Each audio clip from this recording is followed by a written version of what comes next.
ជំរាបសួរបងប្អូនទាំងអស់គ្នាថ្ងៃនេះយើងមកធ្វើម្ហូបឆាស្ពៃតើយទាំងអស់គ្នាទី1យើងត្រូវហាន់សាច់ជាចំណិតហើយបន្ទាប់មក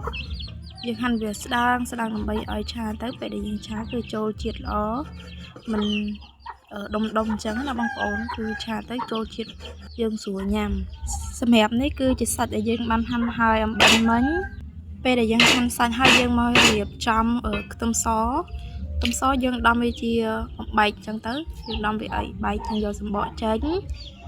ហើយពេលដែលយើងយកសំបកចេញយើងត្រូវឲ្យស្អាតអញ្ចឹងណាបងប្អូនព្រោះឲ្យកុំឲ្យជាប់ស្លឹកជាប់អីអញ្ចឹងតោះមកយើងចិញ្ច្រាំវាឲ្យម៉ត់ដើម្បីងាយស្រួលពេលយើងឆាទៅវាឆាប់ក្រហមមកបងប្អូនយើងច្រាំវាឲ្យម៉ត់អញ្ចឹងមកហាន់ជាតូចមក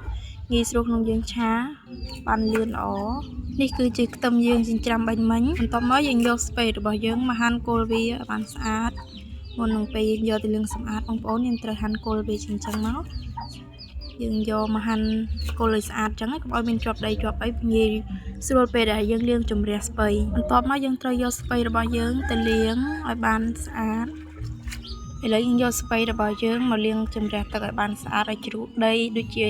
ស្លឹកឈើស្លឹកអីដែលវានៅជាប់ស្ពៃបងប្អូនមានស្លឹកខ្លះខូចអីចឹងយើងយកវាចេញអស់យើងលាងសម្អាតវាឲ្យបានស្អាតកុំឲ្យមានជាប់សត្វល្អិតសត្វអីចឹងបងប្អូនបន្ទាប់យើងត្រូវយកស្ពៃដែលយើងបានលាងជំរះហើយមិញហ្នឹង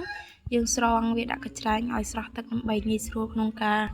ចម្អិនកុំឲ្យមានទឹកញ៉ៃច្រើនបន្ទាប់មកពេលដែលយើងលាងស្ពៃយើងសម្រាប់ទឹកហើយយើងដាក់ឆ្នាំងយើងចាក់ខ្លាញ់ចូលខ្ទះដើម្បីឲ្យក្តៅងាយស្រួលក្នុងការដាក់ខ្ទឹមបំពងឲ្យបានក្រហមល្អត្រូវរំលីង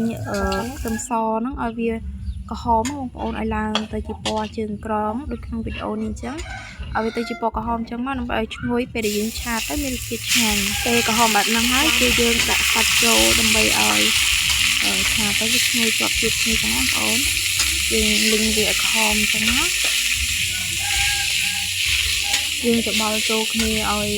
សាច់យើងរាងឆ្អិនបន្តិចដើម្បីងាយស្រួលក្នុងការយើងដាក់គ្រឿងបងប្អូនពេលដែលយើងលីងឲ្យសាច់យើងរាងក្រហមបន្តិចកុំឲ្យឆ្អិនពេកណាបងប្អូនឲ្យវារាងក្រហមទៅយើងដាក់ត្រីចូលបន្តិចទៅដើម្បីកុំឲ្យវាប្រៃពេលដែលយើងដាក់សាច់ឆ្អិនពេកយើងដាក់ទឹកត្រីទៅអាចធ្វើឲ្យវាអត់ចាប់ជាតិគ្នាអត់ឆ្ងាញ់ពេលដែលក្រហមតិចអញ្ចឹងយើងដាក់ចូលទៅគឺចូលជាតិល្អតទៅយើងដាក់សាច់ហ្នឹងត្រូវមានគ្រឿងផ្សំដូចជាប៊ីចេងមានដូចជាស្ករសបើសិនជាបងប្អូនមិនមានស្ករសបងប្អូនអាចដាក់ជាមួយស្ករត្នោតក៏បានដែរពេលដែលបងប្អូនដាក់ហើយអស់បងប្អូនអាចដាក់ស្ពៃរបស់យើងចូលដើម្បីឲ្យទន់ជាមួយសាច់ពេលដែលបងប្អូនដាក់ហើយបងប្អូនត្រូវត្រឡប់ឲ្យវាឆ្អិនអញ្ចឹងណាបងប្អូនហើយនេះគឺជាម្ហូបដែលយើងឆាហើយអំបញ្ញមិញគឺបងប្អូនចង់ដាក់បើបងប្អូនចង់ហូបខ្ទឹមបងប្អូនអាចហាន់ចិញ្ច្រាំស្លឹកខ្ទឹមដាក់ទៅលើបន្ថែមបានបើសិនជាបងប្អូនមិនចូលចិត្តក៏មិនអីដែរ